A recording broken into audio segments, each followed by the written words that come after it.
Então, boa noite a todos e todas. Seja muito bem-vindo ao nosso terceiro dia das nossas palestras da terceira CMF.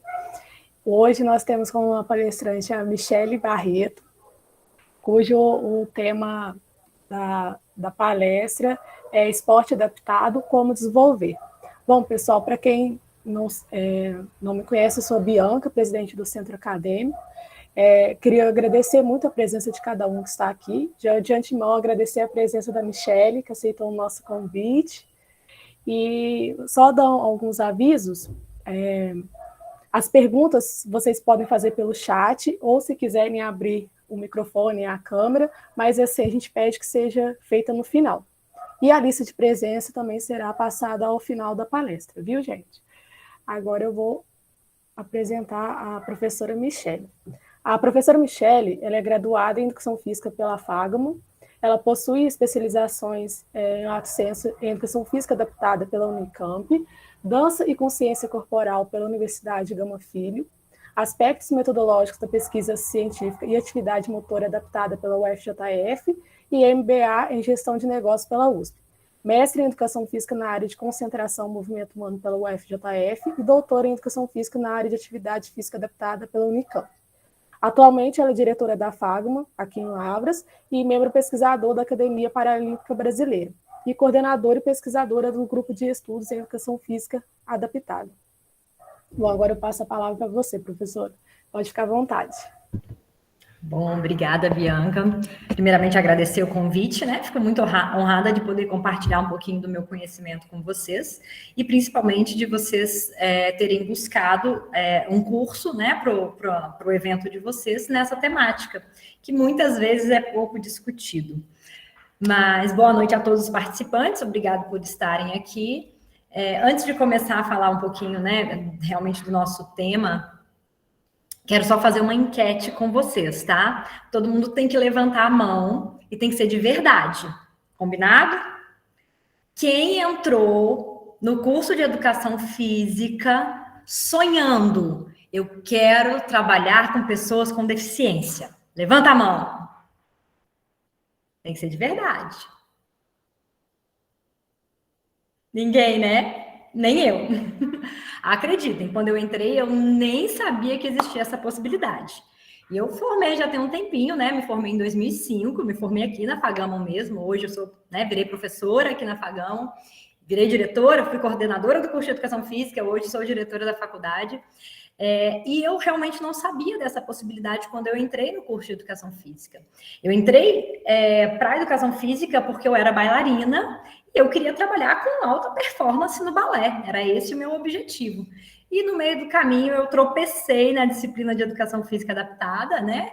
E tropecei em um estágio. Na realidade, eu tropecei em um estágio antes e depois na disciplina de Educação Física Adaptada. E isso mudou toda a minha vida acadêmica, né? E minha vida profissional virou para a Educação Física Adaptada, né? Tanto que quando a Bianca lê aí, eu fiz 2 especializações em Adaptada, meu mestrado e meu doutorado são nessa área especificamente, então foi uma área que me conquistou, né? E se tornou o meu mercado de trabalho dentro da educação física. E uma coisa importante, né, da gente tratar também é que sim, é um nicho de mercado. Hoje as pessoas com deficiência, elas estão estudando, elas estão fazendo faculdade, elas trabalham, elas pagam personal, elas pagam academia, né? Então, é um nicho de mercado, não é mais aquela ideia do trabalho assistencial. Ah, você trabalha com pessoa com deficiência, que lindo. Não, você trabalha com pessoa com deficiência porque sim, você pode, através do seu trabalho aí, promover saúde, promover qualidade de vida, promover reabilitação e todos os outros benefícios que a educação física e o esporte pode trazer para as pessoas. Então, já que ninguém queria trabalhar com pessoa com deficiência, eu vim tentar convencê-los a isso. Fala para mim aí no chat rapidinho quem já fez a disciplina de Educação Física Adaptada e quem não fez. Sim ou não? Responde aí para mim. Ou levanta a mão quem já fez, se quiserem. Já fez? Não. Tá fazendo? Não. Não. Ainda não. Beleza. Pode ir falando aí. Só para eu ter noção de alguns conceitos e algumas... Mentira, eu tô fazendo. Boa, né, Clara? Tá fazendo, só não lembra muito bem, né? Mas vamos lá. Tá, porque eu vou tratar de alguns conceitos um pouco mais básicos com vocês e depois a gente vai discutir coisas um pouco mais específicas. Vou começar a minha apresentação para vocês. Eu paro de ver o chat agora, então se vocês quiserem abrir o microfone ou se a Bianca também quiser me interromper e fazer alguma pergunta, alguma colocação que seja urgente, tudo bem, tá? Se não for no final. E eu, se precisar, se tiver algum problema aqui de projeção ou coisas assim, tá? Então, vamos lá. Quando a Bianca falou comigo, eu falei, tá, mas exatamente do que vocês querem falar, né? E eu tentei fazer um apanhado geral de vários aspectos do desenvolvimento do esporte adaptado.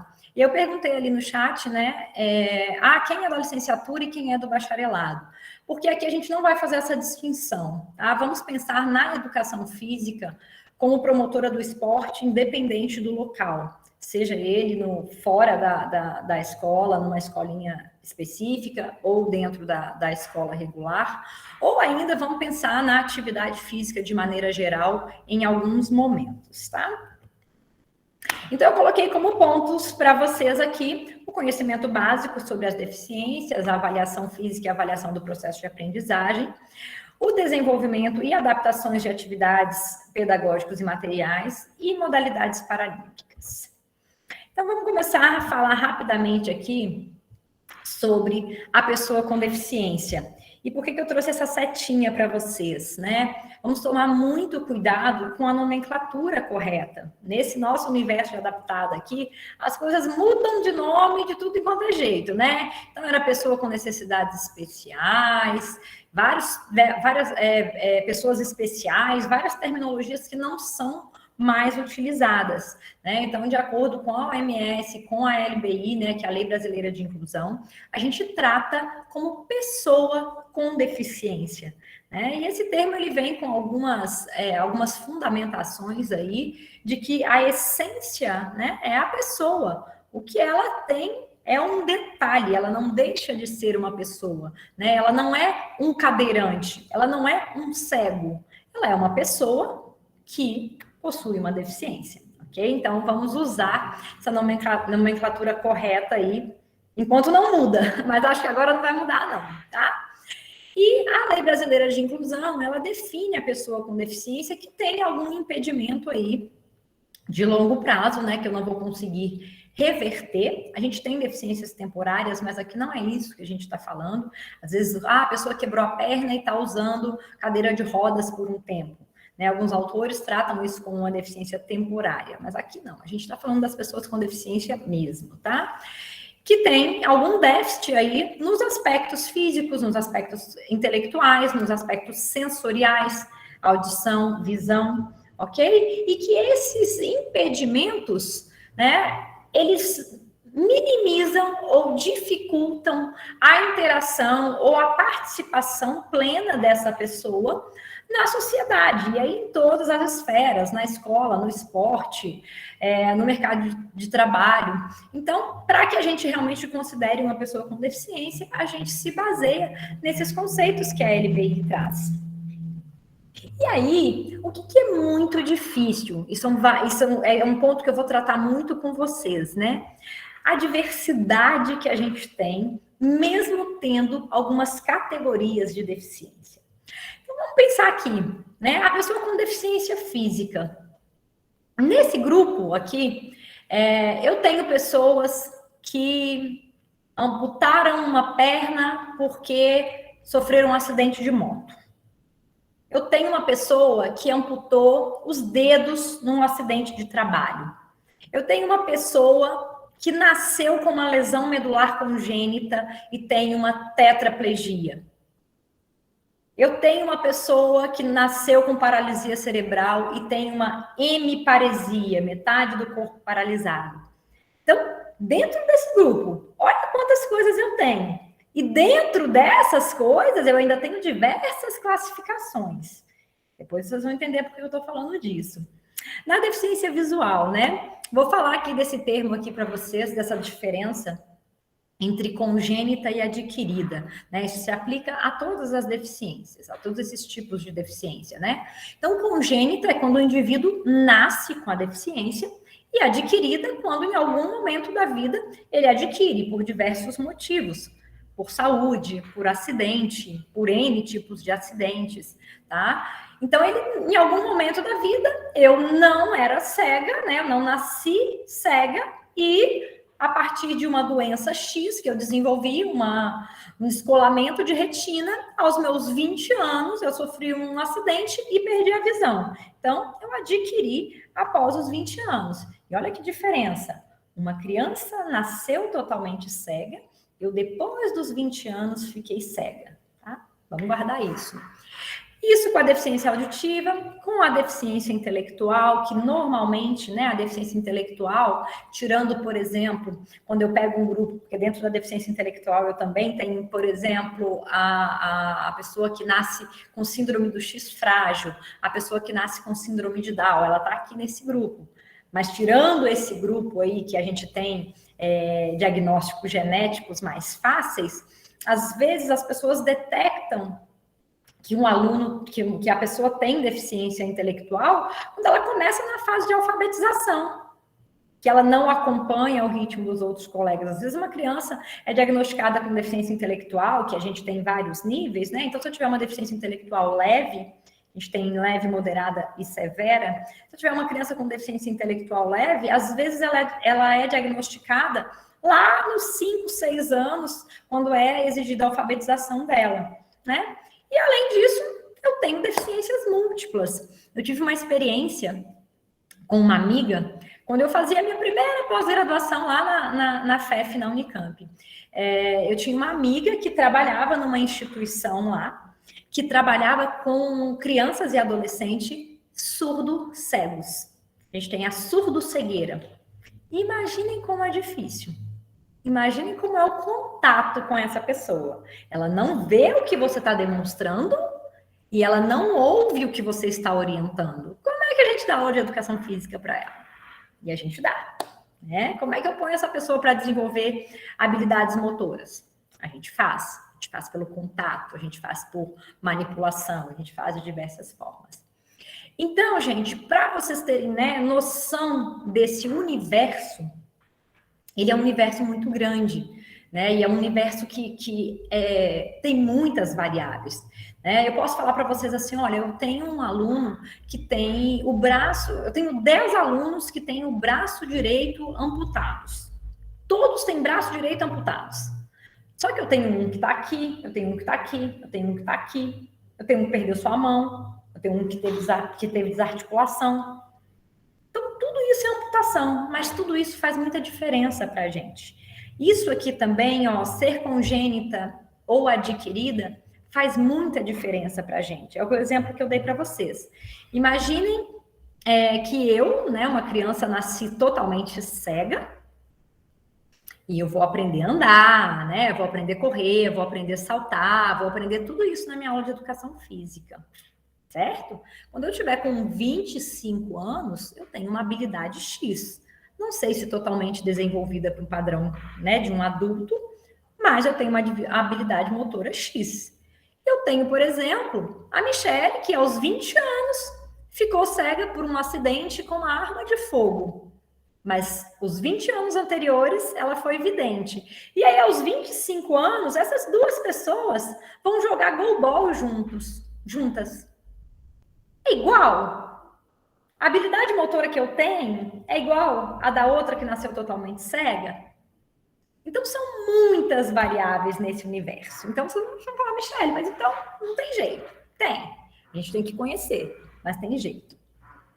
Vou tratar dessa diferença aqui, para a gente já, né, invertendo a nossa ordem ali um pouquinho, só para a gente já ter consciência da diferença. Por que eu trago esses dois conceitos para vocês, né? O esporte adaptado e o esporte paralímpico. E aqui a gente vai falar um pouco dos dois, embora eu tenha colocado lá o esporte adaptado, entendendo que a gente vai partir de alguma base. Tá? E a gente normalmente, quando está falando de base, a gente vai estar trabalhando o esporte adaptado para depois chegar ao esporte paralímpico.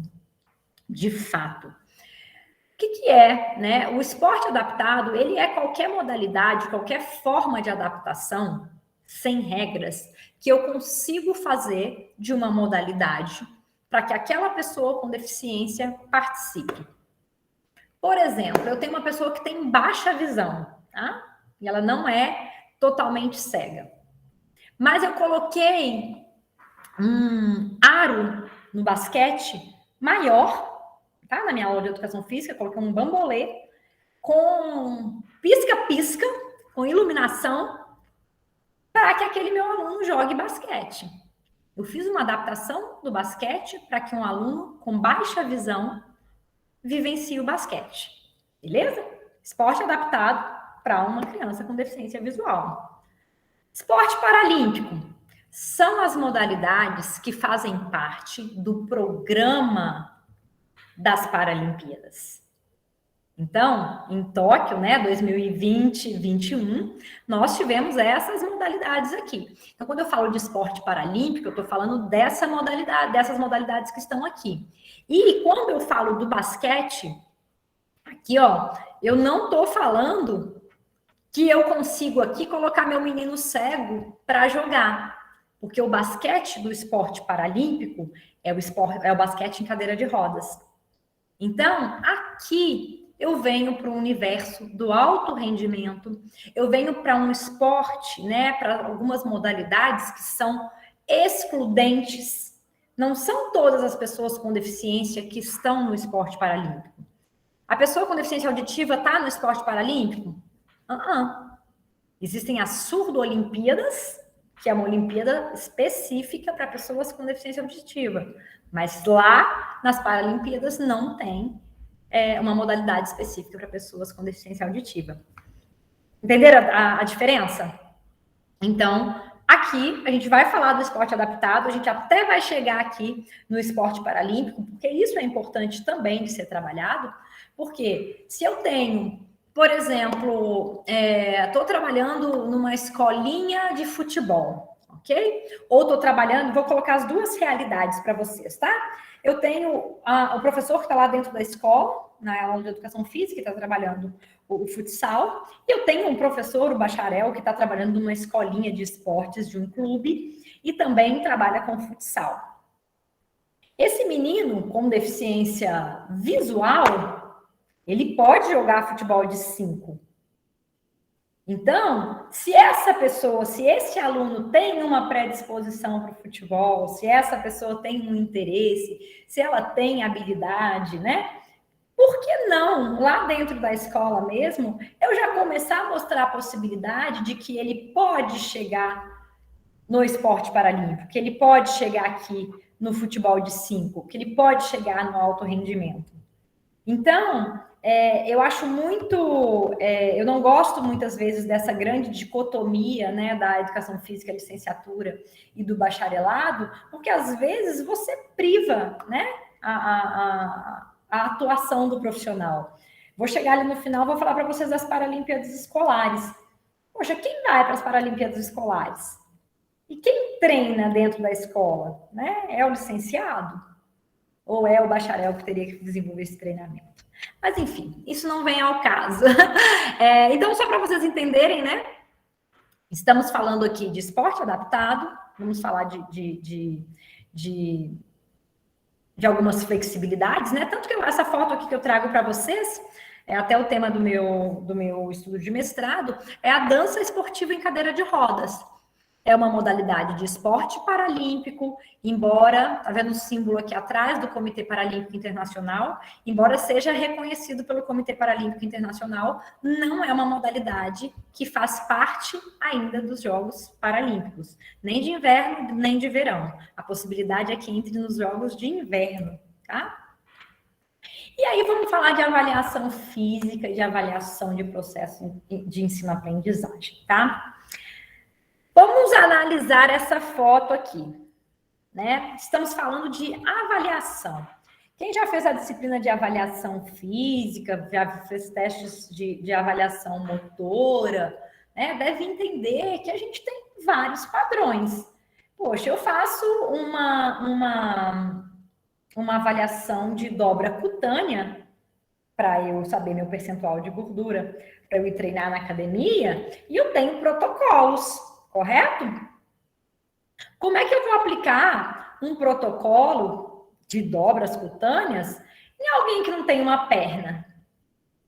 Como é que eu pego faço um protocolo de 7 dobras aí, que tem a dobra da coxa, em alguém que não tem uma perna totalmente? E pior, como é que eu explico aqui? Tem um com uma perna, né? Que parece que a amputação é um pouquinho mais alta. Tem outro com uma outra perna amputada, parece um pouquinho mais longa. Eu tenho 2 aqui com pernas, ó. Perna inteira. E eu tenho outro com uma perna maior aqui, a amputação menor, né? O coto é maior. E por que tá todo mundo nadando junto, né? Como é que eu faço isso?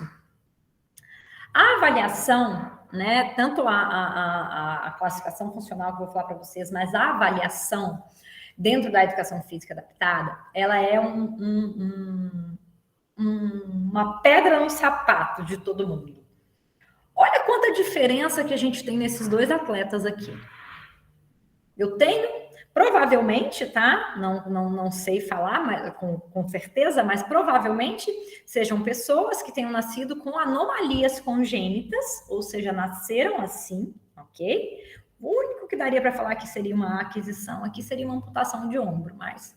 Por quê? Então, ele tem uma má formação congênita, que ele tem uma perna aqui que, né, parece que é só do joelho para baixo, estruturalmente falando. Eu tenho um pé inteiro aqui mais mal formado. Aí eu tenho um pé saindo aqui da coxa, né, um pedaço de pé.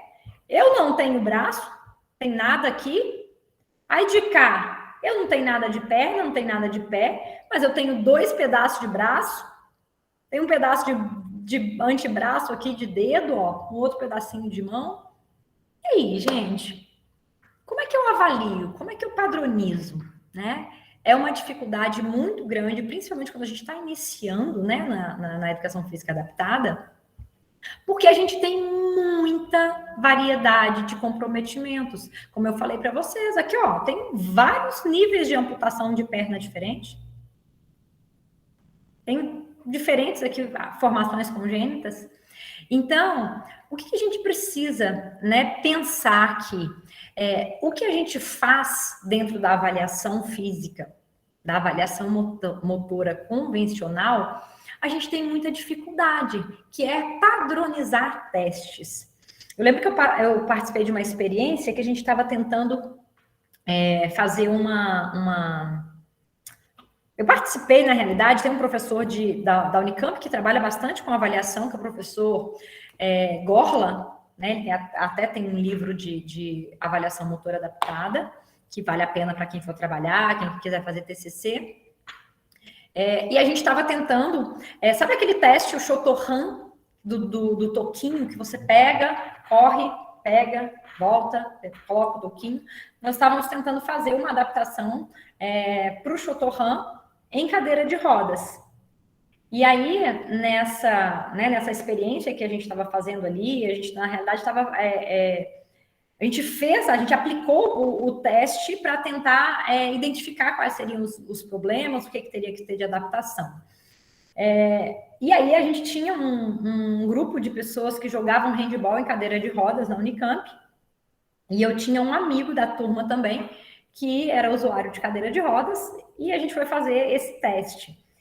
E foi assim uma bagunça, porque eu tinha pessoas que tocavam na cadeira de rodas com uma velocidade X, são 14 metros, se eu não me engano, de diferença, que tinham toda a habilidade para tocar a cadeira, porque era uma pessoa com paraplegia, né? Ou seja, tinha o tronco e os braços, né, totalmente ativos aí. Aí eu tinha esse meu amigo que era tetraplégico, então ele já não tocava a cadeira direito, mas ele tocava. E o pior, o problema dele nem foi tocar a cadeira, era ter coordenação motora fina para pegar o toquinho, pôr no colo e sair. Enquanto o outro passou a mão e pegou e saiu correndo, né, ali. Então, nós identificamos ali naquele momento várias dificuldades, entre elas também a cadeira de rodas. né? Um faz com uma cadeira de rodas A, outro faz com uma cadeira de rodas B. Uma é muito boa, uma é muito ruim, outra é aquela cadeira de hospital que o menino ganhou do SUS e tem aquilo ali para andar. Então, é muito difícil padronizar, tá? E é muito difícil ter referências. Como é que eu faço o IMC de uma pessoa que não tem braço, que faltam os membros? Será que se eu calcular o IMC vai ser igual? Será que eu posso adequar essa pessoa aqui dentro da tabela convencional de IMC para saber da obesidade? Será que funciona? Então, meninos, essas dificuldades nós temos na avaliação. E como é que a gente vai fazer, então? Como é que eu vou pegar esse menino aqui na escola que chegou para ser meu aluno, ou esse menino que chegou na academia e a mãe quer quer pagar um personal para fazer uma reabilitação postural, para melhorar ali questões de obesidade? Como é que eu faço? Né? Então, eu trouxe algumas dicas, não soluções para tudo, mas algumas dicas. Então, a primeira coisa, né, quando a gente vai trabalhar com uma pessoa com deficiência, é conheça.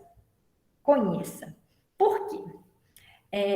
A história da pessoa, as causas da deficiência, o histórico familiar, a criação do aluno vai fazer toda a diferença na sua atuação profissional, acredite. Tá? Às vezes a família da pessoa com deficiência, ela impediu tanto, ela limitou tanto aquela pessoa ali. Eu trabalhei com um aluno com deficiência visual, que ele tinha 12 anos, e ele tinha um padrão motor para andar, principalmente, de uma criança de 3 anos. A família achava que ele não podia andar. O menino era cego, ele não pode ficar andando. Então, o menino andava muito mal. Quando ele foi para o projeto comigo, ele não andava num padrão de uma pessoa de 12 anos. E qual era o problema dele não andar? Ele era cego. Qual que é o problema? Né, de aprender a fazer uma passada. Então, muitas vezes, isso é importante saber, porque você vai entender algumas coisas que você vai ver ali na prática. Ah, Michele, você tem um modelo de anamnese? Eu tenho alguns modelos de anamnese, mas assim, crie o seu e pergunte tudo que você tiver dúvida. Tudo, e vá melhorando suas anamneses. Por quê? O subsídio, né, que a pessoa te dá, né, no caso, sendo a própria pessoa com deficiência, ou a família te dá, vai te ajudar muito nas suas prescrições, nas suas estratégias de ensino, nas suas propostas de atividade, ok? E faça uma avaliação diagnóstica. Michele, você acabou de falar que não tem teste, que eu não consigo fazer exatamente dobra cutânea, que eu não consigo, né? Bem, qual é a regra aqui? Avalie e compare com os próprios resultados. Ou seja, né? Tem a rigor aqui na periodicidade de avaliação, é muito importante, até porque isso deveria ser um padrão, né, na nossa área de educação física de maneira geral. Não só entrar na academia, fiz uma avaliação física e nunca mais fiz outra, né?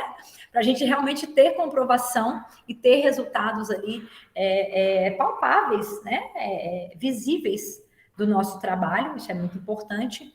Mas como que eu vou trabalhar aqui dentro desse universo? Avaliar e comparar com seus próprios resultados.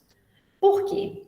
Quando eu pego, por exemplo, esse menino que tinha dificuldade para andar, ele não andava bem, não tinha um padrão. Até para ele conseguir, e ele estava nesse processo de aprender a usar a bengala para andar, era muito difícil. Né? Ele estava começando num projeto de orientação e mobilidade, mas ele precisava na verdade, primeiro aprender a andar. E isso ele começou a fazer no projeto.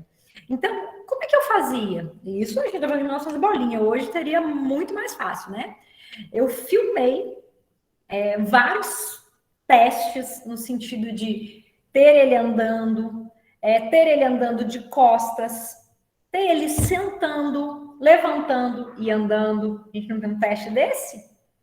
Só que sem usar parâmetros de pessoas sem deficiência. Depois, o que eu fazia? Filmo de novo e comparo. Testo de novo e comparo. Meço de novo e comparo.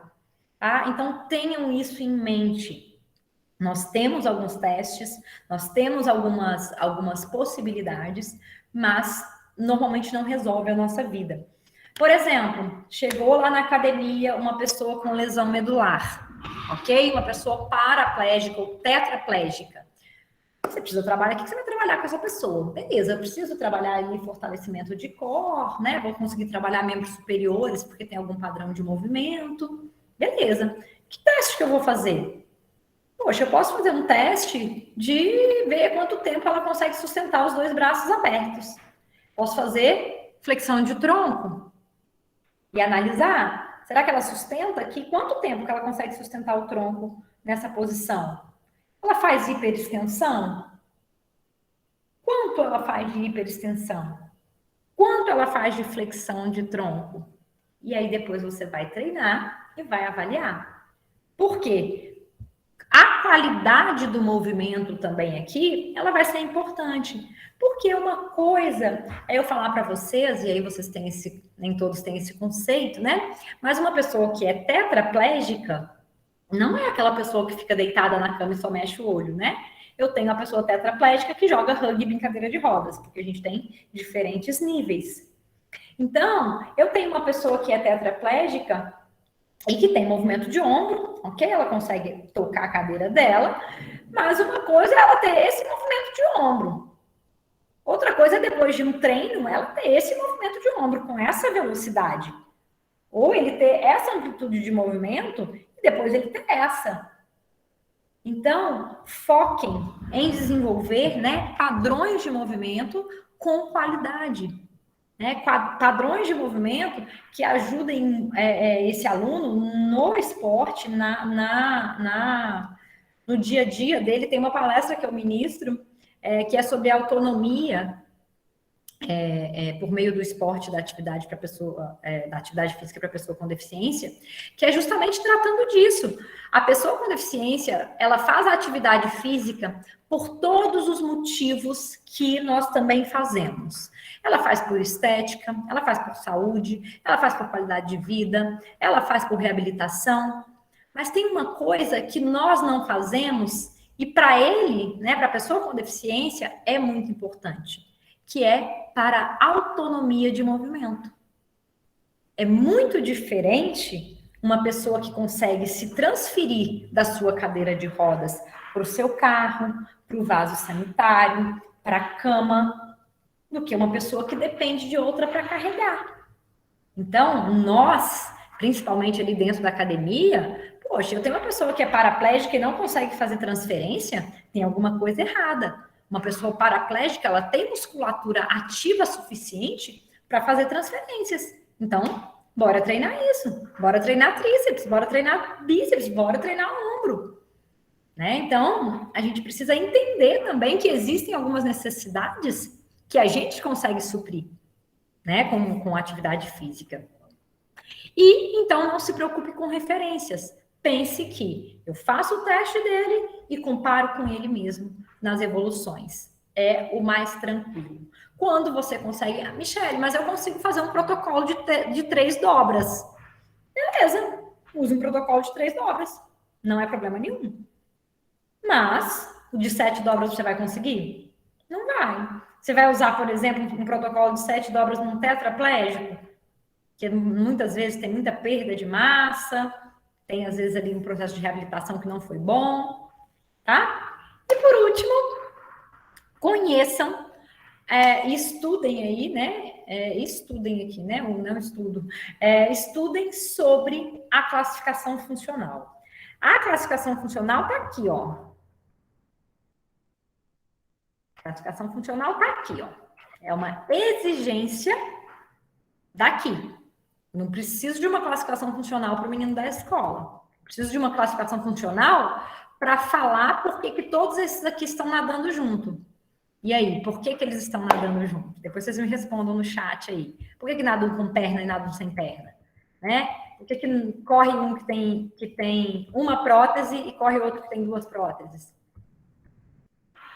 E aí, essa foto aqui é uma foto que fala muito, muito sobre diferenças das pessoas com deficiência. Olha o que eu tenho aqui. Tenho 7 cadeiras de rodas paradas numa piscina aqui. Imagino que o CT Paralímpico, não sei se é o CT Paralímpico de São Paulo. Mas por essas cadeiras de rodas, eu posso dizer que são pessoas com deficiência muito diferentes. Não sei quais, tá? Só tenho essa foto. Por que eu digo que é diferente? Aqui tem uma cadeira de rodas motorizada, outra cadeira de rodas motorizada. Ou eu tenho alguém, né, alguma pessoa com nanismo, que não consegue ter altura e precisa usar cadeira de rodas, ou eu tenho uma pessoa com uma lesão medular alta, que não toca cadeira de rodas, ou eu tenho alguém com uma doença degenerativa que não tem força para tocar a cadeira de rodas. Ela tem todos os membros, ela tem toda a musculatura ativa, mas não com suficiência para tocar, então ela precisa de uma cadeira motorizada. Outra coisa que me fala muito, ó, a altura do encosto da cadeira, ó, 4 aqui com encostos mais baixos e uma com encosto mais alto. Ou seja, se eu preciso de um encosto mais alto, é porque eu não tenho toda a estabilidade de tronco. Né? Uma cadeira com encosto assim bem baixo, normalmente é para uma pessoa biamputada, que não usa prótese e usa cadeira, uma pessoa paraplégica que tem todo o controle de tronco. Então, pelo equipamento, eu consigo dizer várias coisas para vocês sobre os aspectos das possíveis pessoas que usam. Eu participei de uma banca de TCC uma vez, que a pessoa estava fazendo um trabalho que era sobre imagem corporal. E eu estudei um pouquinho de imagem corporal uma vez, porque uma orientadora minha da Unicamp trabalhava com isso. Se eu não me engano, acho que um dos meus trabalhos de pós-graduação foi sobre imagem corporal e mulheres com esclerose múltipla. Foi isso mesmo. Trabalhei um pouquinho com imagem corporal e aí eu fui convidada para essa banca. E na banca, a pessoa tratava os sujeitos da pesquisa como cadeirantes. Só que dentro dessas pessoas que estavam ali, que eram sujeitos da pesquisa, uma pessoa era biamputada, uma pessoa, né, de perna, uma pessoa tinha uma perna, uma pessoa tinha anomalia congênita e tinha nascido sem as pernas, uma pessoa não tinha perna e não tinha um braço, outra pessoa era tetraplégica, outra pessoa era paraplégica. Eu falei, gente, isso aqui não funciona. A imagem corporal de uma pessoa que tem todos os membros que não funcionam e de uma pessoa que falta membros não é a mesma. Não posso tratar todo mundo no mesmo balaio.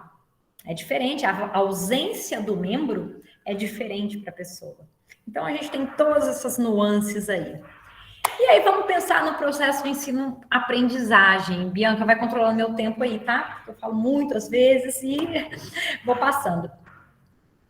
O processo de ensino-aprendizagem, né? A gente precisa levar em consideração o histórico do aluno, tudo isso que eu já falei para vocês, se é congênita, se é adquirida, a vida dessa pessoa, como é que foi o processo de reabilitação, tá? Vamos trabalhar com a progressão pedagógica, como a gente faz em qualquer modalidade, com qualquer pessoa, ok?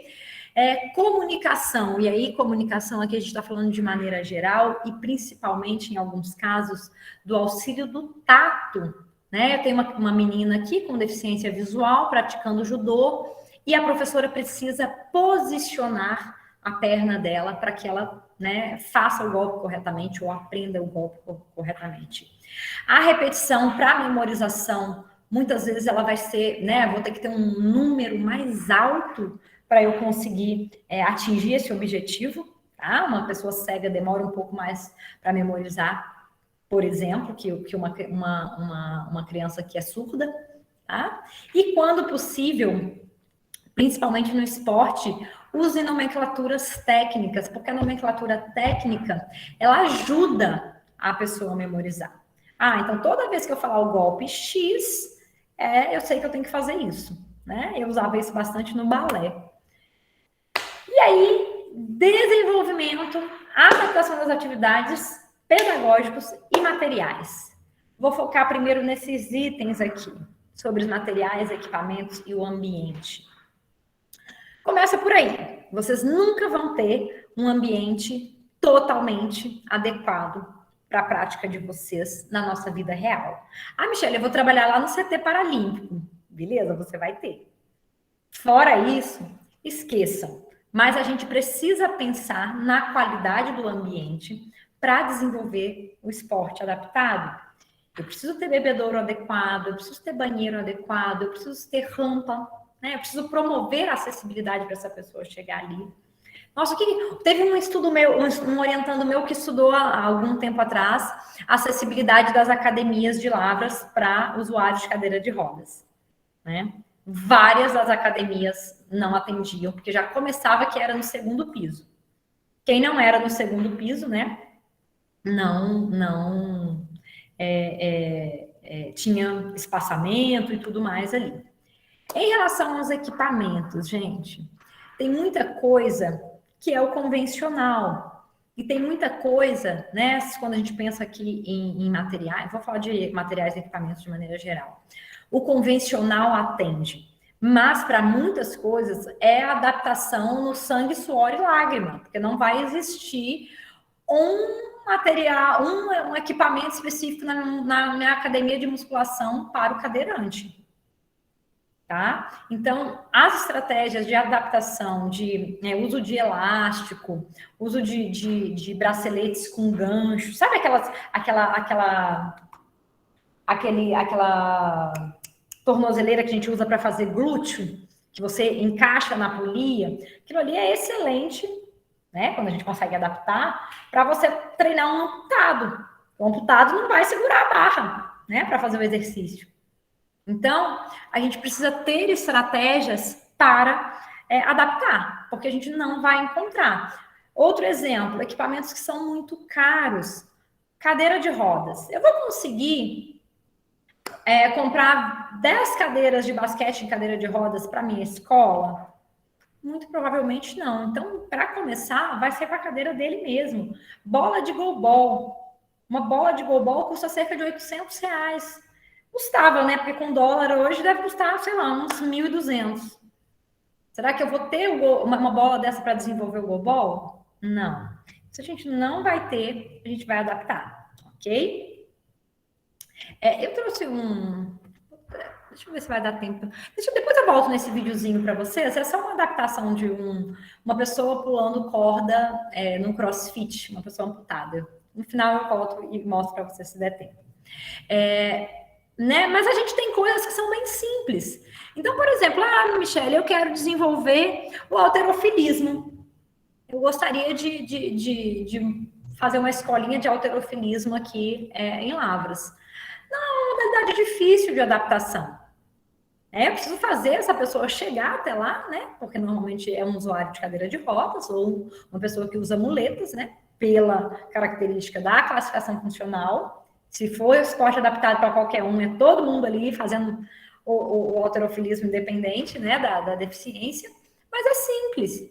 É um banco de supino e eu preciso dar uma estabilidade e eu preciso prender essa pessoa ali. Então, para algumas coisas, é bem simples, né? Vale a pena o esforço para a gente adaptar. E uma coisa que eu sempre falo ouça seu aluno e aprenda com ele.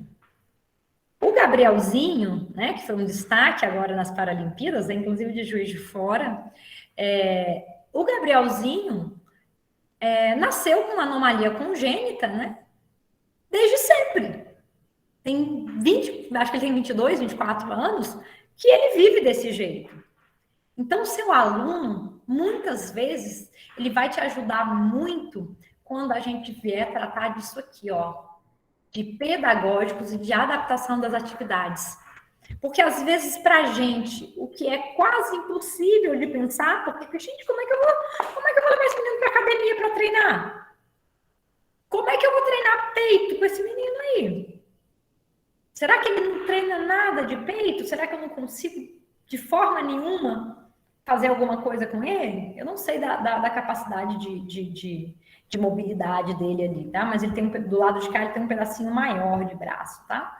Será que eu não consigo fazer nada? Será que ele não pode me ajudar nessas adaptações?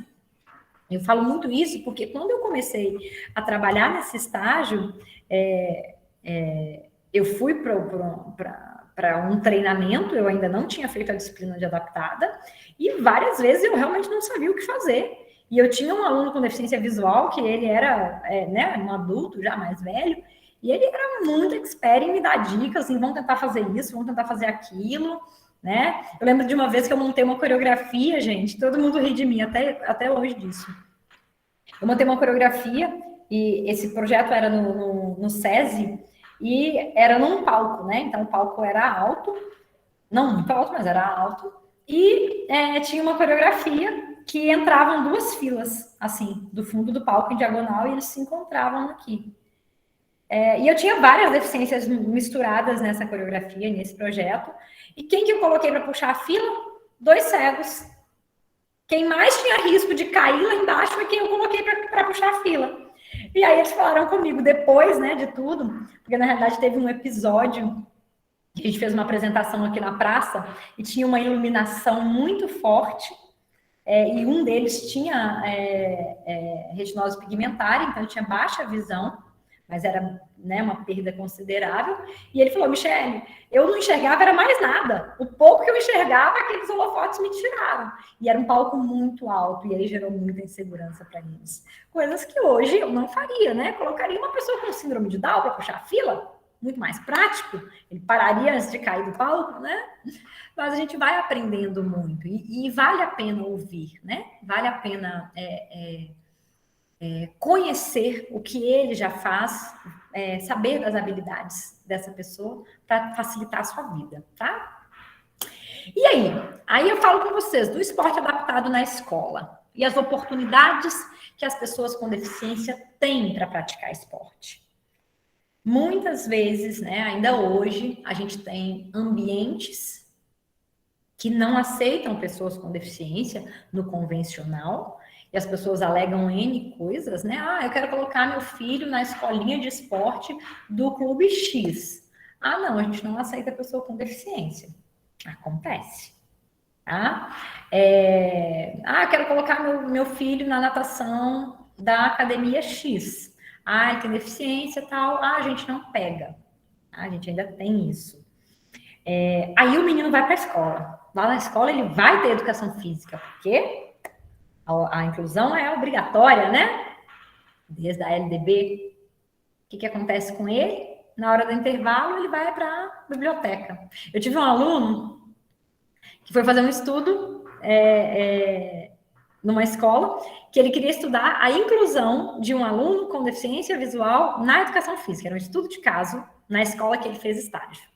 Que ele ia fazer estágio. Ele ia fazer tudo junto lá. Beleza. O projeto estava lindo, até que ele descobriu que o menino não participava da educação física. Aí que ele ia estudar a inclusão dele na educação física. O projeto mudou. Foi entender por que ele não participava das aulas de educação física.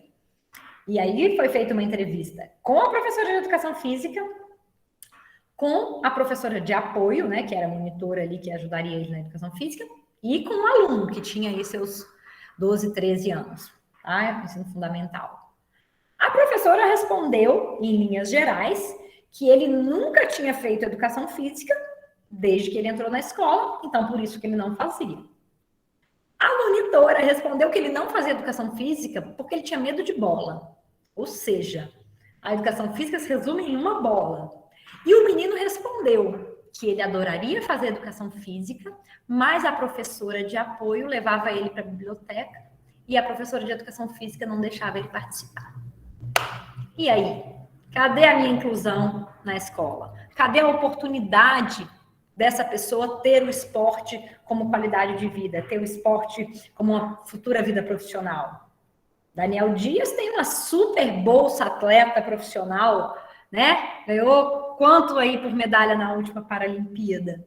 É um profissional. Então, a gente muitas vezes tira essa oportunidade da pessoa com deficiência. E aí eu estou falando a gente, porque eu estou falando de nós, da educação física. Estou falando de nós, profissionais, que vamos para o mercado de trabalho e falamos, eu não aceito um aluno de personal amputado. Eu tenho medo de trabalhar com uma pessoa com lesão medular. Então, quando a gente faz isso, a gente está tolhindo essa possibilidade. E aí, uma dica para vocês, né? Se quiserem conhecer, não sei se seguem, sigam o Instagram do Comitê Paralímpico Brasileiro. Está começando, né? Começou ontem as Paralimpíadas Escolares, que é um evento maravilhoso, que eu já fui muitas vezes e adoro ir, só não consegui dessa vez por ser final de semestre, e está acontecendo no CT Paralímpico, não sei se vocês conhecem, mas nós temos um centro de treinamento paralímpico em São Paulo, que é maravilhoso, tem uma super infraestrutura, sempre tem evento, vale a pena conhecer, para quem não conhece. Tá? Então, sigam o Insta do Comitê Paralímpico, que vocês vão poder acompanhar. E lembra que lá no comecinho eu falei para vocês, lá no final eu vou falar sobre Paralimpíadas Escolares, mas vou falar por quê. O que acontece quando a gente tem Paralimpíadas Escolares, né? A gente vai por delegação. Quando a gente tem Olimpíadas Escolares, né? Minas Gerais, Rio de Janeiro, né? Era para eu ter uma seletiva, né? Já que eu vou levar uma equipe de Minas. Mas a gente não consegue ter isso.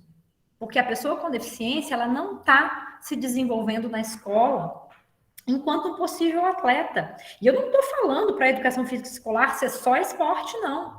Mas estou falando dessa possibilidade. O que eles fazem normalmente? Vou pegar o exemplo de Minas Gerais. Minas tem alguns centros que desenvolvem algumas modalidades paralímpicas, né, com bastante excelência, e são essas pessoas dessas escolinhas que vão participar. Vou dar um exemplo, eu tenho um amigo de Poços de Caldas que eles têm uma equipe de goalball. É a equipe de Poços de Caldas que representa Minas Gerais nos Jogos Escolares. Né? O pessoal da UFO, né, de Uberlândia, é muito forte no atletismo. Então, quem representa, né, a maioria dos atletas é de onde? De lá. Então, isso não está dando oportunidade para que um menino aqui de Lavras, que seja um usuário de cadeira de rodas, que estude na escola tal, vislumbre ser um atleta do basquete em cadeira de rodas.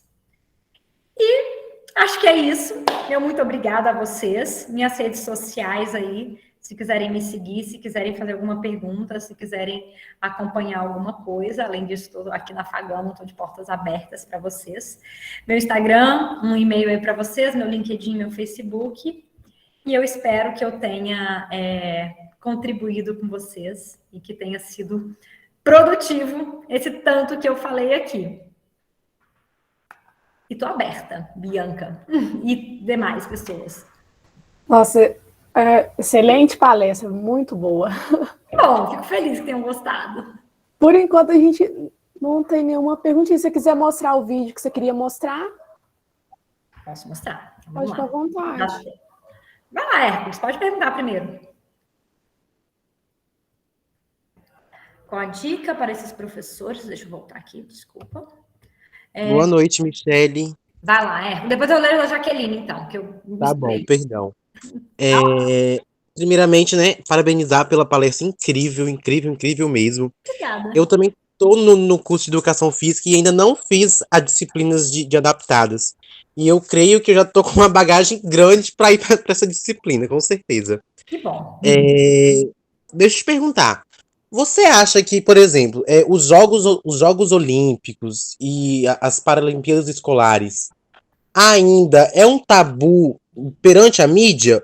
Porque a gente vê muito a divulgação dos Jogos Olímpicos, sabe? Toda aquela produção gigante para transmitir os jogos. E quando é os Jogos Paralímpicos, por exemplo, a gente não vê muito disso. A gente não vê a mídia se movendo. E se vê é muito pouco em relação. Você acha ainda que isso é um tabu a se vencer ou não? Vamos lá, Hércules. Mídia é um assunto bem tratado nesse nosso universo, sim, do esporte adaptado.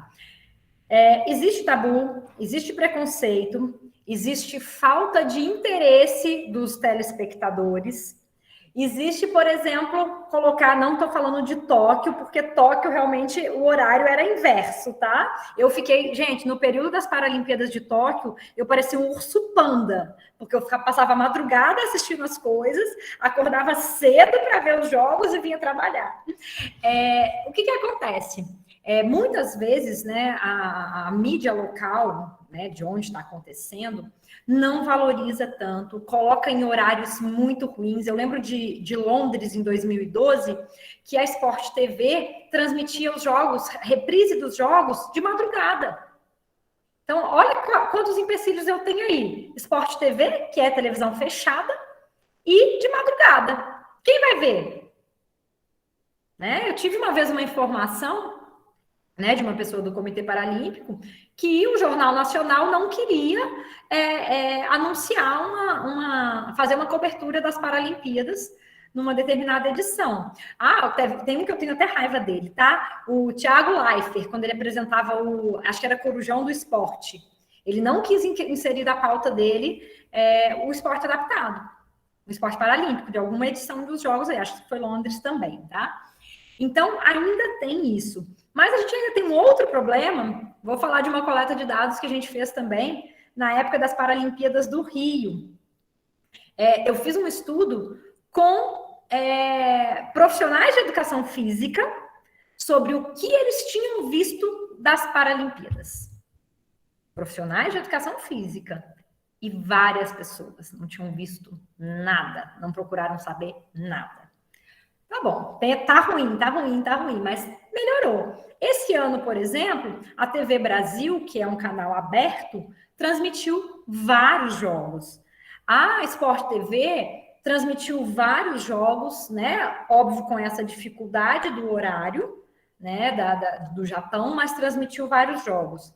A gente teve, alguns dias atrás, um campeonato, né? Uma etapa do Loterias Caixa, né? Que é brasileiro, e foi transmitido pela Sport TV. Então, melhorou, tá evoluindo, mas não é, assim, tá longe do perfeito, né? Uma coisa que me surpreendeu muito, eu participei, eu fui para as Paralimpíadas no Rio, né? E eu participei de tudo que eu podia lá. E fui na abertura, fui no encerramento, e uma coisa que me surpreendeu muito foi isso. A abertura e encerramento lotados, né? O único jogo que deu lotação total entre Paralimpíada e Olimpíada foi um jogo de rugby, foi uma final de rugby em cadeira de rodas, estava lotado o ginásio. Teve um esforço que foi muito positivo do Comitê Paralímpico Brasileiro e do comitê organizador, que foi de distribuir ingressos para as escolas, levarem as crianças para assistir os jogos. Então, assim, é ruim, ainda é ruim, mas já melhorou, tá? Eu acho que é uma tendência de evolução, e acho que, assim, ainda é novo para muita gente, né? Perguntem aí, assim, peguem pessoas normais aí, sem ser da educação física, eu acho muito legal. Eu vi um canal que o cara narrava, colocava o áudio, porque não podia colocar os jogos. Peguem uma pessoa comum aí da família de vocês, né, que não tenham nada a ver, e perguntem para eles assim, né, pai, mãe, tia, vizinha, sabia que uma pessoa tetraplégica pode nadar? Vai falar provavelmente que não. Já viu alguma pessoa que não tem braço nadando? Vai falar que não.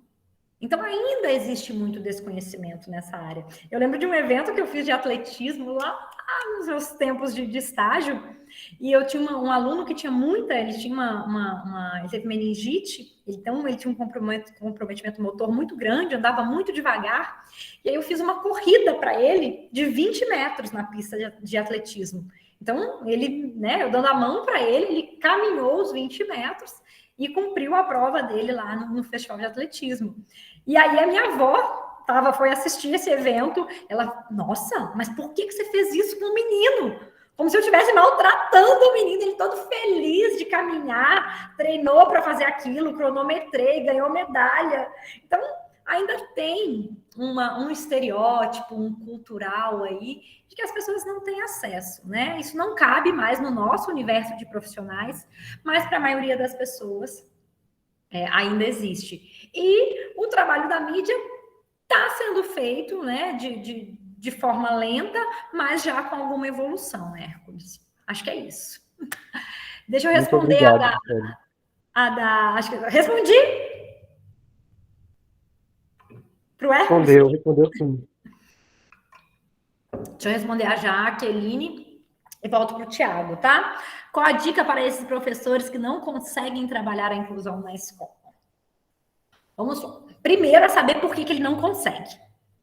Ele não consegue ou ele não quer fazer, tá? E aí eu vou falar uma coisa de verdade para vocês.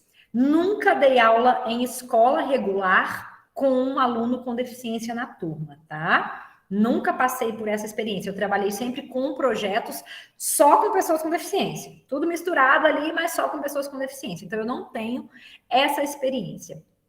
E realmente imagino e concordo que seja muito, muito difícil uma pessoa, um professor, planejar todas as suas aulas, de forma adequada para que um aluno com deficiência participe. Participe integralmente, faça a atividade inteira, consiga desempenhar o que todo mundo está fazendo. Eu acho que isso é um desafio, não é fácil, não vão conseguir fazer em todas as atividades, não acho que deve baixar o nível da atividade dos alunos sem deficiência para que o outro faça sempre, mas não acho que o aluno com deficiência pode ser o que marca o gol. Ele não pode ser o aluno que fica sentado na biblioteca. Se nessa aula X que eu estou propondo, eu não consigo incluir esse meu aluno, que é usuário de cadeira de rodas, eu proponho ali na beiradinha da quadra um circuito para ele. Eu proponho ali um treinamento para ele sair e voltar da cadeira. Eu levo uma medicine ball e faço um trabalhinho ali de força para ele. Porque ninguém precisa tocar a cadeira o dia inteiro. Ele precisa. E ao invés dele estar ali ocioso, marcando ponto, ele está fazendo alguma coisa que vai ser importante para a vida dele, né? Proponho algo paralelo. Ah, Michele, mas não é o ideal. Ah, mas não é o ideal também deixar ele de fora parado, né? Então, já que eu acho assim que, primeiro, as pessoas têm que parar de dar desculpa, porque é muito fácil falar, olha, tem pessoas que realmente não tiveram, tá? Inclusive, eu já fiz esse levantamento em alguns momentos, professores que não tiveram a disciplina, professores de educação física, que não tiveram a educação física adaptada, porque ela entra no currículo a partir de 1990. Então, tem gente que ainda atua e que não teve. Poxa, mas falar que desde 1994, quando passou a ser obrigatório a inclusão pela LDB, essa pessoa ainda não conseguiu se capacitar, ela não conseguiu fazer um curso, ela não conseguiu fazer uma disciplina como aluno especial, é muita hipocrisia, né? Então, eu acho que, assim, primeiro, é identificar se ele não quer fazer ou se ele realmente não sabe. Se ele não sabe, é sim buscar uma capacitação, buscar adaptações, né? Conversar com outros profissionais, às vezes que ministraram a aula antes, para entender. Ter um pouquinho de esforço de parar, de fazer uma anamnese, de entender o que esse aluno tem de potencial ou não, tá? E claro que, de maneira geral, é promover a formação continuada aí dos profissionais, porque a gente tem evolução, a gente tem novos estudos, a gente tem profissionais que fazem e podem ser exemplos. E acho que é isso, tá? Eu acho que é capacitação e sair da inércia e realmente querer fazer. Respondi, Jaque? Acho que é isso. Tiago, vai lá, por favor.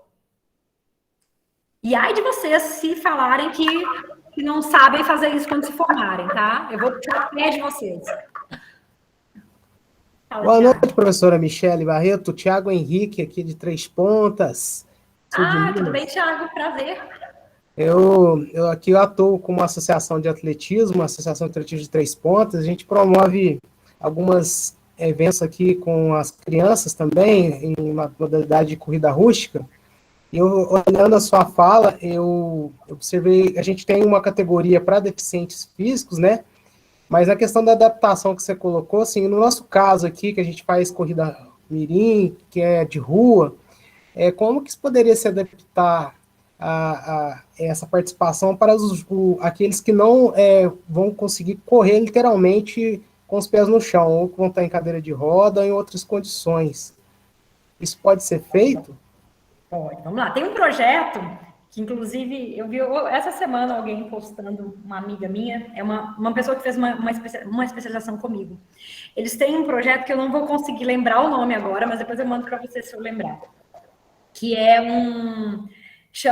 vou falar a ideia, tá? Chama Pernas para Ajudar. Em que corredores de corrida de rua participam das provas correndo com cadeirantes. Então, e vocês, não sei se vocês já viram também, procurem aí, depois na internet, um pai que faz triatlon com filho que tem paralisia cerebral. O trabalho desse pai é maravilhoso, ele adaptou todos os equipamentos, ele faz o triatlon, a prova de triatlon toda com o filho dele. Então, vamos lá, Thiago, o que precisa, né? Vamos pensar na logística do negócio. Primeiro, você precisa pensar se essa pessoa é treinada para aquilo, porque eu acho que é importante, né? Não é só falar, eu abri a prova, mas a pessoa tem que conseguir fazer uma prova de 3 quilômetros. Porque tocar uma cadeira 3 quilômetros não é normal. Entender que o equipamento provavelmente não vai ser um equipamento específico para a corrida, né? Talvez seja na cadeira que ele usa no dia a dia, né? E aí isso gera um desgaste, né? Ele talvez tenha que fazer mais força, dependendo da cadeira. Então, não seria muito... Eu acho que, na realidade, a primeira proposta para vocês incluírem isso seria uma participação bem flexível. Então, eu tenho pessoas que conseguem... vamos começar com uma prova de 1 quilômetro para cadeirantes. E aí eu tenho ali pessoas que conseguem correr tocando a cadeira e tenho pessoas que vão precisar de alguém para correr junto. Cria essas duas categorias. Eu tenho uma de criança. Poxa, beleza, não vou colocar 1 quilômetro. Tá, vamos colocar aí um percurso menor para que as crianças participem. Eu acho que, na realidade, é experimentando e verificar também se o público vai participar, porque ele precisa conseguir. Você concorda comigo que, por exemplo, eu vou levar meu filho para uma corrida de cadeira de rodas de 3 quilômetros, que eu sei que ele não vai conseguir fazer? Eu não vou levar. Uhum. Né? Não que ele tenha que ganhar, né? Justamente. Mas... Por isso que vem a segunda pergunta, né? Porque a gente sempre faz a chamada para o pessoal da APAI, para poder convidar o pessoal que está lá sendo assistido, né? Uhum. E geralmente alguns vêm participar, mas geralmente vem só realmente aqueles que têm alguma mobilidade para correr diretamente o percurso que, no caso, que a gente coloca, que é o 3 quilômetros no mínimo para jovens de 10 a 17 anos. Aí vai uma pessoa com deficiência intelectual que corre normal, né? Isso acontece. Eu acho que talvez, Thiago, seria propor algumas mini provas assim para essas pessoas. Aí eu tenho uma pessoa com mobilidade reduzida, uma pessoa com paralisia cerebral que anda aí com alguma dificuldade. Vamos fazer uma prova de 500 metros, vamos fazer uma prova de 100 metros na abertura do evento. Né? Interessante. Eu fiz uma prova para esse festival de atletismo que eu fiz para esses meus alunos. Eu tinha prova de 50, eu tinha prova de 100, eu tinha prova de 20. Né? Era esporte adaptado, não era esporte paralímpico. E o objetivo era que todo mundo fizesse. Então, como eu tinha 2 alunos que eram muito comprometidos, inclusive eu tinha um aluno com síndrome de Down que tinha feito uma cirurgia cardíaca e não podia correr. Então, ele andou os 20 metros também, junto com esse aluno que tinha dificuldade, essa dificuldade motora, e era aquilo ali, ele tinha que cumprir a prova, e ele cumpriu, e ele ficou mega feliz, e ele ganhou medalha, e ele se sentiu participativo. Eu acho que a gente cria a cultura possibilitando, flexibilizando, adaptando, para depois realmente, de repente, despontar alguém que possa ir para uma competição oficial, ou que você possa desenvolver um treinamento específico, mas eu acho que optar pela participação é uma boa estratégia no início. Então seria interessante, então, a gente ter uma relação mais forte com a PAI para desenvolver essas categorias mais específicas. Sim, e não só com a PAI, né? Porque lá na PAI eu tenho um grupo específico, né? A PAI, ela atende pessoas com deficiência intelectual. E aquele cara que sofreu um acidente de moto e perdeu a perna? Ele não tá na Tem isso PAI. também, que a gente não... Então vamos chamar todo mundo. A gente está fazendo, no dia 4 agora, gente, vou até convidar vocês, a gente vai sediar o Festival Paralímpico, que é um evento do Comitê Paralímpico Brasileiro, que acontece em várias cidades. Aí pertinho de você vai ter em Varginha, Thiago. Mas aqui em Lavras também vai ter, a gente vai fazer na CELT, e a gente vai ter ali diversas modalidades paralímpicas, atividades de iniciação para pessoas com deficiência. No dia 4, sigam depois o Instagram, chama @Festival Paralímpico Lavras, que vocês vão ver as notícias lá. No dia 4, e a gente vai desenvolver diversas atividades para pessoas com deficiência. Todo mundo convidado. E para fechar, professor, eu gostaria de saber, na sua visão, como que você vê as políticas públicas da parte esportiva no caso dos deficientes, né? Como que você está vendo esse incentivo nas políticas públicas? Bem, vamos lá, eu vou falar de dois níveis diferentes, tá? Se a gente pensar em esporte de alto rendimento, o Brasil está muito bem servido. A gente tem dinheiro, a gente tem CT Paralímpico, a gente tem investimento, porque a gente tem parte, né, da verba das loterias Caixa direcionada para o esporte. A lei PIVA, né, ela vai tanto para o esporte convencional como para o esporte paralímpico. E o esporte paralímpico recebe uma quantia considerável para fazer eventos, para desenvolver, para fomentar. Então, quando a gente pensa ali no esporte paralímpico, quando eu penso em alto rendimento, eu diria que a gente tem muita coisa funcionando, enquanto política pública, enquanto financiamento.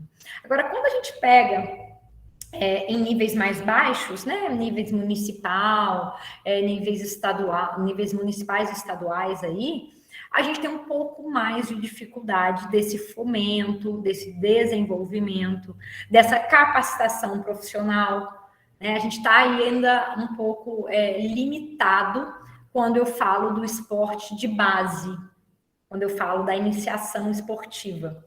E aí, enquanto políticas públicas, enquanto atitudes pessoais, enquanto atuação profissional, não falo nem só das políticas públicas, porque não adianta eu ter uma política pública excelente e eu não tenho um profissional que quer fazer.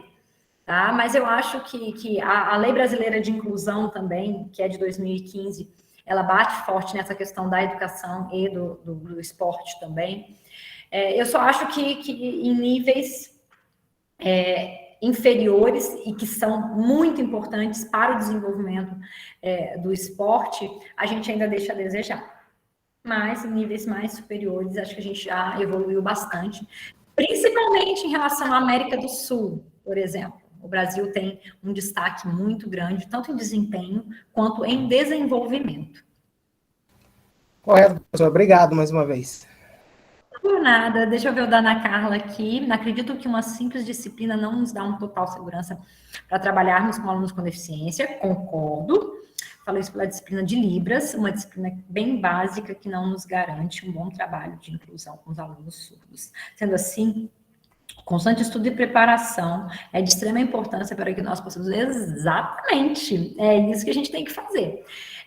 Realmente, quando você vai para a área de adaptada, você tem que entender que aquela base que você recebeu lá, e, gente, de maneira geral, na realidade, eu estou falando da adaptada, mas quando você analisa o curso de educação física inteiro, o currículo inteiro, se você não tem experiência, é muito difícil falar que você vai se tornar um expert em alguma área.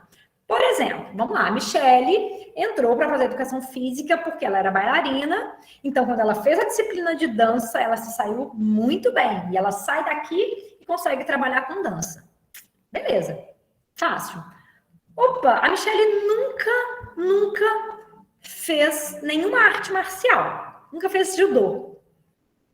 Com a disciplina de artes marciais, a Michele sai aqui da educação física, da graduação, e ministra judô? Também não. Então, acho que isso acontece nos diversos segmentos da educação física. Mas concordo que a educação física, de maneira geral, a educação física adaptada, ela só tem aquele momento. O professor da disciplina de vôlei, ele não fala de vôlei sentado. O professor de basquete, ele não fala do basquete em cadeira de rodas. Quem fala disso é só a educação física adaptada. Né? E aí, juntando com a questão da mídia, o que eu perguntei para vocês? Quem entrou para trabalhar com pessoa com deficiência? Ninguém. Talvez, né, assim como eu não entrei, quando eu entrei na educação física, eu nem sabia que existia essa disciplina. Nunca tinha nem visto falar. Então, acho que isso ainda acontece muito. Mas eu concordo, Ana Clara, realmente se capacitar, se especializar. Né? Eu brinco, eu tenho 2 especializações em adaptada. Uma que eu fiz, porque quando eu saí da graduação eu fui fazer na Unicamp. E depois, quando eu fui fazer o mestrado, eu ganhei uma outra especialização em adaptada. E aí eu falei, beleza, vou fazer. Né? Conhecimento nunca é demais. Às vezes as pessoas me perguntam, por que você fez 2 vezes? Eu fiz porque eu tive a oportunidade, porque era a área que eu queria estudar. Então, estudei e continuo estudando. Qual a dificuldade de Lavras para implantar esporte paralímpico, já que possui uma estrutura adequada? Vamos lá. Primeiro, a gente tem, quando a gente pensa em esporte paralímpico, de maneira geral, é difícil mesmo implantar em qualquer lugar. Mas existem algumas estratégias que facilitam. Por exemplo, montar um time de basquete em cadeira de rodas em Lavras. É muito, muito difícil. Eu preciso de 10 pessoas que queiram jogar basquete em cadeira de rodas. Mas, por outro lado, eu posso ter atletismo, que é uma prova individual. Eu tenho uma pessoa X com característica X e desenvolver. Tem a natação. E o esporte paralímpico ele tem muito essa característica, tá? As modalidades individuais são mais produtivas no nosso país. É diferente, por exemplo, de países da Europa que são do tamanho de, sei lá, do Rio, do Espírito Santo, o país inteiro tá ali, você junta todo mundo. Então, assim, Lavras não tem incentivo aí governamental, volto naquilo que o Thiago falou ali, perguntou, nas esferas mais baixas não tem. Tá rolando uma conversa aí entre a Secretaria de Esporte e principalmente por causa desse projeto do Festival Paralímpico, parece que despertou um pouco de interesse de montar alguma coisa na CELT, pode ser que de repente ano que vem saia alguma coisa especialmente para vocês também poderem atuar, mas não há esse interesse, tá? E aí eu vou falar para vocês que nunca houve, estou falando do meu período, tá? De 2005 até aqui, enquanto eu posso falar para vocês, porque, por exemplo, quando eu estava nesse projeto do SESI, que eu era estagiária, eu fui estagiária lá por 3 anos. Quando eu me formei, o projeto não contratava profissionais, era só estagiários. Então, quando eu me formei, o projeto acabou.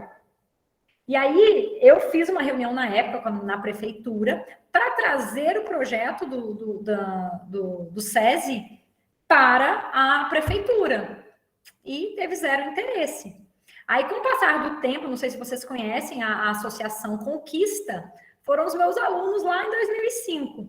Né? Com o passar do tempo, eles formaram uma associação e conseguiram o direito de utilizar a CELT ali e conseguiram um recurso aí para transporte. Mas não é um público que vai desenvolver o esporte paralímpico, são pessoas mais velhas, né, que querem a atividade física ali mais por qualidade de vida, por reabilitação e lazer, do que necessariamente para o esporte. Qual seria a solução, tá, ô João Pedro, que é o que eu conversei numa reunião que eu tive? Implantar projetos nas escolas.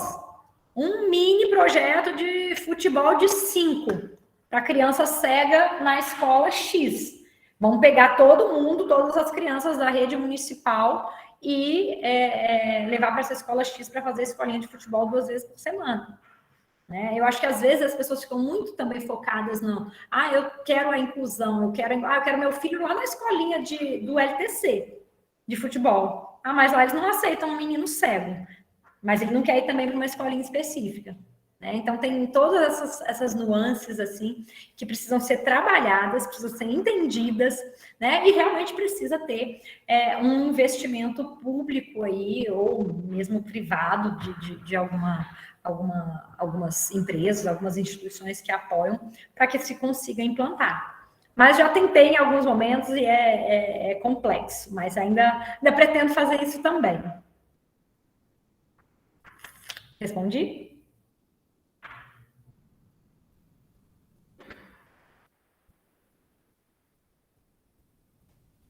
Sim? Então, tá bom. Bom, Mais agora eu alguém, acho gente? que não tem nenhuma pergunta, não. Alguém quer fazer mais alguma pergunta, pessoal? Não se esqueça de assinar a lista de presença, viu, gente? Você quer Importante. mostrar o seu vídeo? Deixa eu abrir aqui, gente. Eu me distraí aqui também, não abri o vídeo. Ainda dá tempo de mostrar o vídeo. Dá? Beleza. É um vídeo curtinho, é só uma adaptação de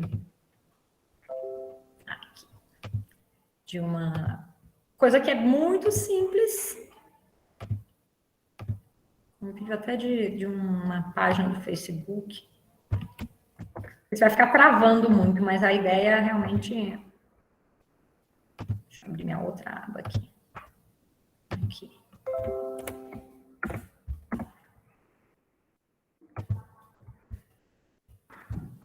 Que é uma solução bem simples, ó.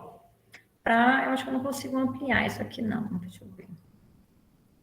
Aqui. Ó. Uma pessoa amputada. Opa! Conseguir pular corda, ó. Uma pessoa amputada, ela não bate uma corda, certo? Mas se você tiver um bastão e uma corda, se precisar, talvez colocar um pezinho ali atrás, só para ajudar no início, você consegue ensinar essa pessoa a pular corda. Uma outra possibilidade é eu amarrar a corda, né?